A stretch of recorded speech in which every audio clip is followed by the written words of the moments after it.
Ukraine, the situation there is the center of gravity for our interests and the interests of our allies and partners in Europe and in the Asia-Pacific region.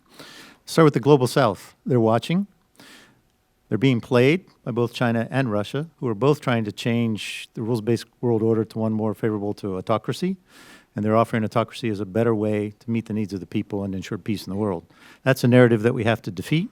Defeating Russia and Ukraine will help us defeat that narrative. In Europe, the narrative has not taken place. Europe has transitioned significantly, as Ambassador Herb said earlier, well beyond what we thought they would do. They are slow in getting things forward, but I would note the Germans are now putting together an initiative across Europe for air defense in Ukraine. So there are some positive signs coming forward. China is playing its own game, of course. They need Russia to be able to push their narrative around the world that they're the best form of government and everyone should be like them. Without Russia, that's going to start to fall on deaf ears and China's interests will be lessened. The United States, we're starting to come to grips, as we always do, slowly. But now that we're getting together on the same sheet of music, if you will, we have the opportunity to invoke our industrial might, as we have in the past, because this next year on the ground in Ukraine is going to be an industrial competition between what Russia can do with Chinese, Iranian, and North Korean support and what we can do with our European friends. So we really need to move forward on that area.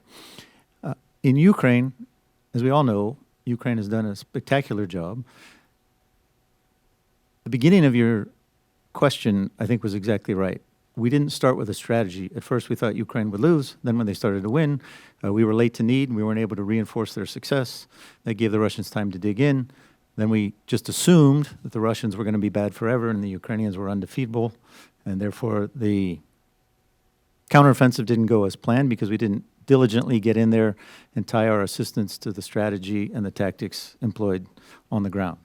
So now it's a moment of reset, and everyone is looking. So we need to reset correctly and go on the offensive as soon as possible. But in the very near term, we need to get as much assistance as intelligently as possible to the forces in Ukraine so that they can start to turn the tide. So what if you would say what top 3 things that need to be done in the immediate term better? What needs to be done? 3 things, if you just... We need to provide long-range fires for the Ukrainian military so that they can interdict Russian forces wherever they are, to include in the Russian Federation, in order to stop the destruction of Kharkiv and to regain the initiative. Because once Russia can no longer supply its troops and they can no longer sustain their command and control, in other words, Ukraine can destroy their headquarters, then the Ukrainian army is more motivated and better trained, and they will start to prevail. The next thing is provide air defense, because we need to protect Ukrainian cities and the Ukrainian population. And the third thing is we need to get in with the Ukrainians, provide a strategy for victory, one that's tied to our industrial support, our political support, our ability to marshal allies, particularly in Europe, to align the Europeans' effort to areas where we're not as strong as they are, and they can get in and do it as well.